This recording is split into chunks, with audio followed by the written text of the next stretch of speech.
Before I begin this video, I just want to say Happy New Year, everybody. I hope you have a pleasant 2019 and you didn't lose any fingers or something from the fireworks. On to the video. Hey there, welcome back to a new video on my channel, and yes, it is another top 10. I have made two top 10s already about Super Mario 3D World and Super Mario Galaxy, and today it is Super Mario Galaxy 2's turn. I only find 4 stars hard because, let's be honest, this game is stupidly easy. Besides a perfect run, then that level can just go to hell. Now, like the Mario Galaxy 1 top 10 and the Super Mario 3D World top 10, this list is based on my opinion, so your choices might be different than mine. Also, before you ask, I won't be counting green stars because I will do those for another list. Without further ado, let's get to the list.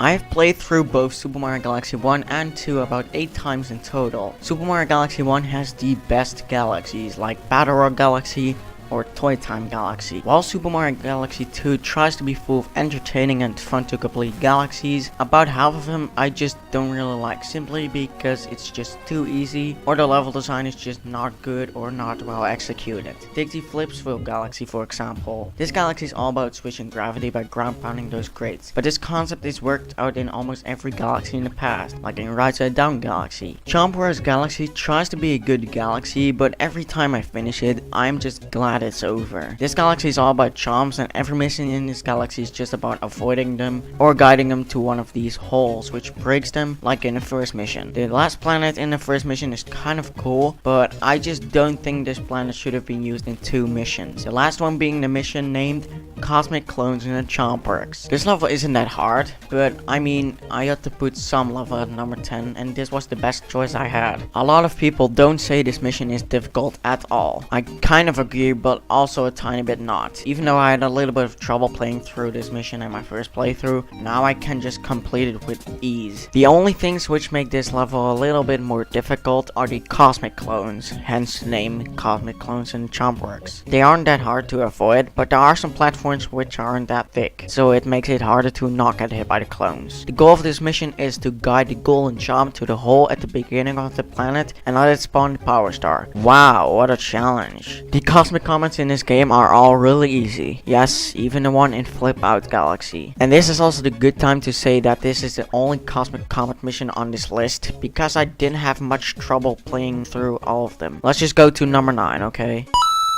In the Super Mario Galaxy series, there are those purple coins, which you will have to collect to get an extra star. Super Mario Galaxy 1 had 15 purple comets, while Super Mario Galaxy 2 only had 9. I only found 4 of them difficult, and the first one on this list is Tall Trunk's purple coin slide from Tall Trunk Galaxy. So there are a total of 140 purple coins, and like always, you have to collect at least 100 of them. This is harder to do than it sounds, because this slide lets you move so fast that it lets you miss dozens of coins, and missing over 20 or 30 coins can really screw up your chances of completing this mission. To be honest, this mission isn't that challenging. I only had to play it once for this top 10, but when you miss some purple coins, you are under a big pressure to not miss any more. This purple comet mission wasn't really a challenge, and also not the hardest level, so let's move on.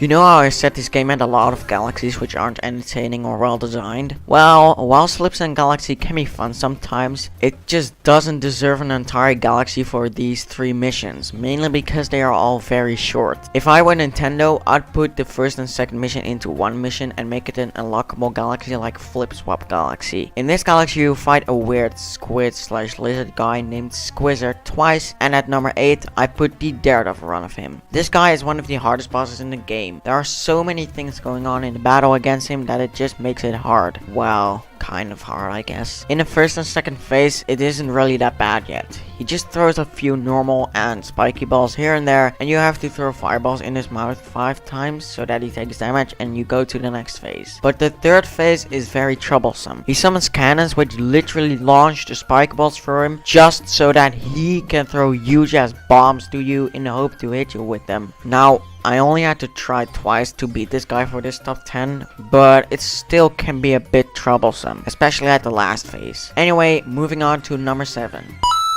In Super Mario Galaxy 1, there was the Toy Time Galaxy, one of the best galaxies in both games, and a mission named Luigi's Purple Coins. This is one of the hardest missions from that game. And Super Mario Galaxy 2 has a mission which is almost the same as that mission, named Luigi's Purple Coin Chaos. This mission is definitely harder than the original, but there's one thing which makes it easier as well, which I'm really thankful for. And that is the fact that Nintendo fixed the crappy camera. In this mission, the camera isn't moving all the time. Instead, it's in a straight angle, and it makes this mission so much easier. Oh wait, I spoke too soon there, because this mission is still pretty difficult. You only have 2 minutes now instead of 3 minutes, and you can't miss one purple coin since there are only 100 in the level. But the worst is that there are cosmic clones following you. Yeah, I said that cosmic clones in the Charmworks was the only cosmic comet on this list, but this is a purple comet and not a cosmic comet. The poison is still here, which is just stupid, and there are still those falling star with crystals which try to distract you, but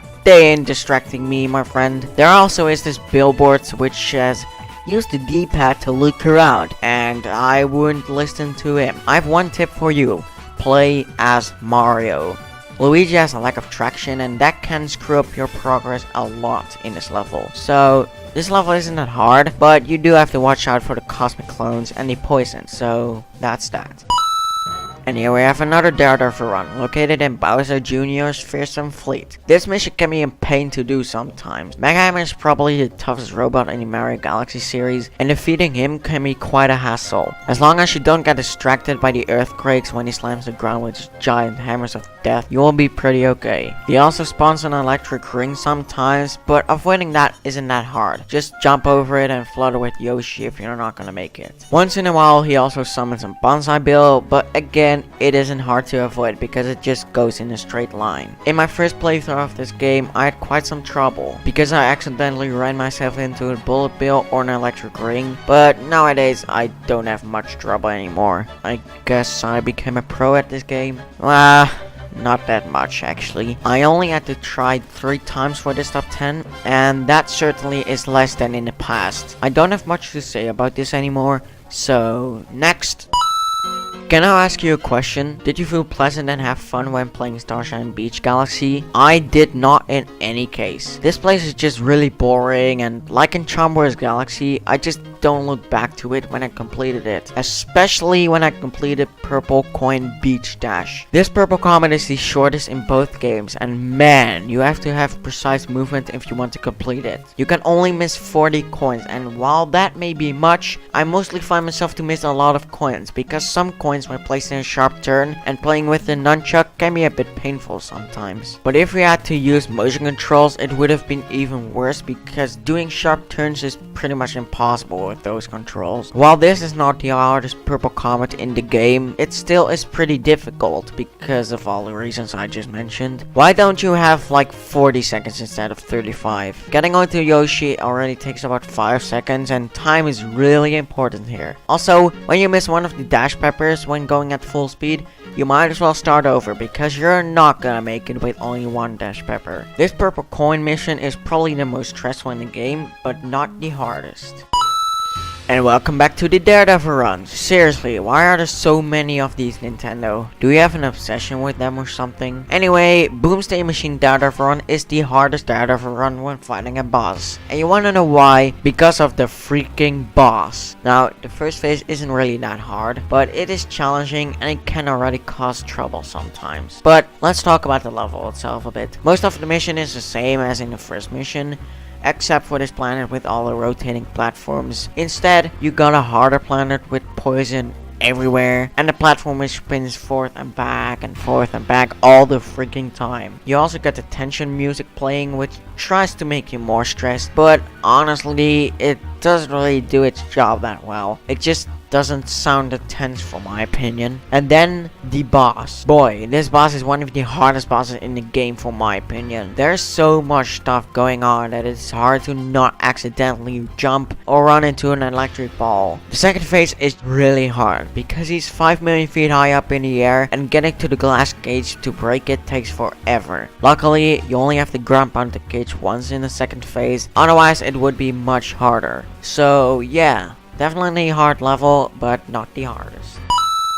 At number 3, we have Throwback Throwdown Speedrun. And man, this level, it took me a good 10 to 15 attempts to beat this level on my first playthrough. You have to beat 5 bosses in 5 minutes. And that is just really annoying to do. Now, while Dino Piranha and King Caliente aren't hard at all, some bosses can be a pain in the ass. Yeah, I'm talking about you fucking fiery dino. The biggest issue here is Bouldergeist. He takes about 100 seconds to defeat if you're at the same level as me. And remember, you only got 5 minutes. Even though you can complete Dino Piranha and King Caliente within like 40 or 50 seconds, Major Burrows, Bouldergeist, and Fiery Dino Piranha still make the level hard.